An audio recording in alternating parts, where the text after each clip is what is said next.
The clock was ticking. In just a few hours, the switch would be pulled. Daniel, a man condemned to die, had only one final request. Not food, not wine, not a phone call. He wanted to see his dog. The guards froze when he said it. The warden leaned back in his chair, stunned. A dog? In this place? On execution day? But for Daniel, Max wasn't just a dog. He was family. The only soul who had never turned away from him.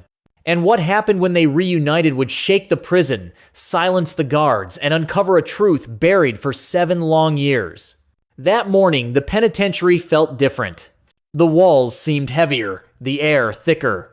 Every sound echoed sharper, the rattle of keys, the scrape of boots against concrete. Even the officers were quieter than usual, as though they knew something strange was coming. Inside his narrow cell, Daniel sat on the edge of his bed. His hands rested loosely on his knees. His eyes stayed fixed on the floor, hollow but calm.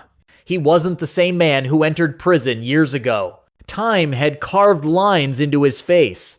Regret had dimmed his fire. The defiance that once burned in his eyes had been replaced by a heavy, haunting silence. When the warden asked for his last request, everyone expected the usual things. A final meal, a cigarette, a phone call, maybe a prayer. But Daniel's voice came out steady, almost too calm. I want to see Max. The warden frowned.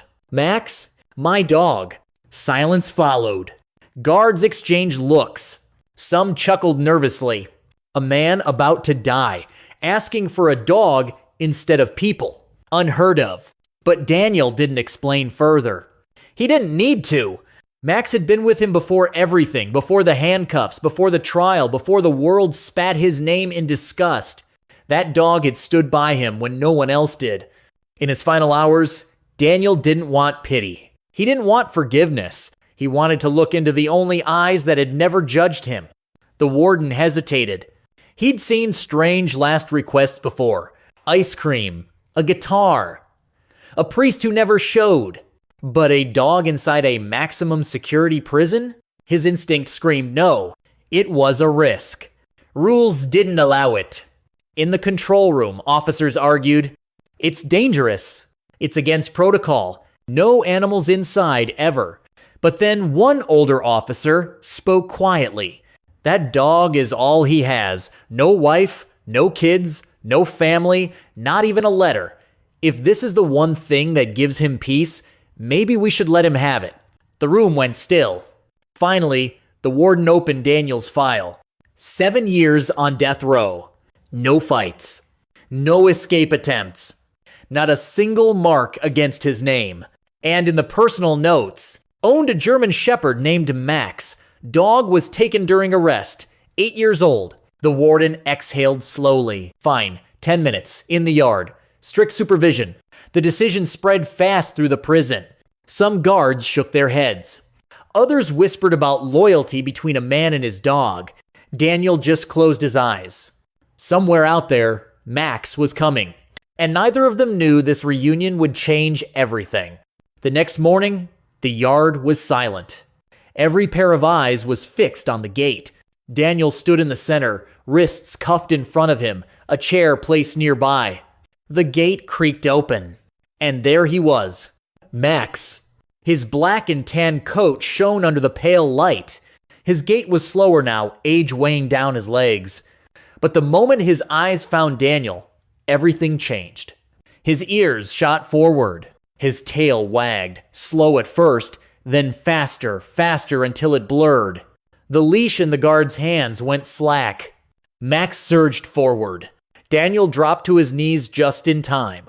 The dog collided into him, pressing his head against Daniel's chest, whining in bursts that carried years of longing. Daniel buried his face in the fur. The smell hit him. Earth, leather, home. Memories came rushing back. Walks in the rain. Paws in the mud. Nights when Max's steady breathing kept him from falling apart. For a brief moment, the prison disappeared. No walls. No countdown. No death. Just a man and his dog, whole again. But then something shifted. Max froze. His body stiffened. His tail stopped mid-wag. A low growl rumbled deep in his chest. Daniel felt it vibrate against his ribs. Max wasn't looking at him anymore. His eyes had locked on someone else. Officer Jenkins, tall, stiff, standing 10 feet away, hands behind his back. The growl deepened, sharp, primal. Max's teeth flashed. The guards tensed. "Control your dog!" one barked. Daniel rested a hand on Max's back. "Easy, boy," he whispered. But it wasn't easy. Max had never growled like this without a reason. Jenkins avoided eye contact, his jaw tight. The air thickened. Daniel knew his dog. Max's instincts were never wrong. And something in Jenkins was setting him off. After the yard visit, whispers filled the halls. Why had Max reacted that way? Why Jenkins? That afternoon, the warden called a meeting. A small interview room. Daniel at one side, Max sitting loyally at his feet. Ramirez, a guard known for his fairness, stood watch. And across the table, Officer Jenkins. The warden's voice was stern. "Jenkins, why didn't you disclose that you were near Daniel's house the night of the murder?" Jenkins stiffened. "I wasn't on duty, just passing by, didn't think it mattered." Max growled low, steady, eyes never leaving Jenkins. Then bark. Loud. Sharp. Piercing the silence. The warden frowned. Ramirez leaned forward. "That's strange. A witness just came forward, said they saw someone looking exactly like you leaving Daniel's house that night." Jenkins' face pallid.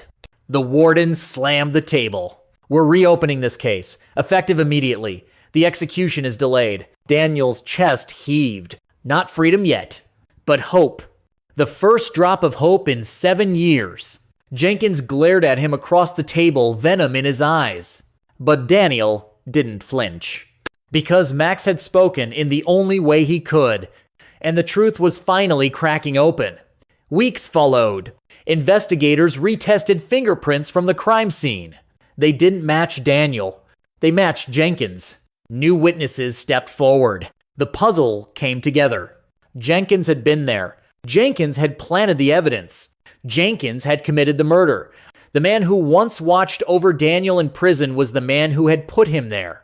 The day came when the court overturned Daniel's conviction. The gates of the prison, once a cage that threatened to end him, now opened wide. Daniel stepped forward. No chains, no guards, no execution, waiting. And just beyond the fence, Max. The dog's tail wagged furiously, eyes bright as the sun. Daniel dropped to his knees, buried his face in Max's fur, tears soaking into it. "We made it, boy," he whispered. "We made it. Together." They walked away. One man. One dog. Free at last. The world outside hadn't changed much, but Daniel had. He was no longer the man defined by a crime he didn't commit. He was the man his dog had believed in all along. And because of that loyalty, he had a second chance at life. This story reminds us of something powerful. Love doesn't need words. Loyalty doesn't bend to courtrooms or judges. And sometimes the truth doesn't come from witnesses or evidence. Sometimes it comes from a dog who never forgets. If this story touched you, don't keep it to yourself. Share it. Like it. Subscribe for more stories of love, loyalty, and second chances. Because somewhere out there, another heart needs to hear this today.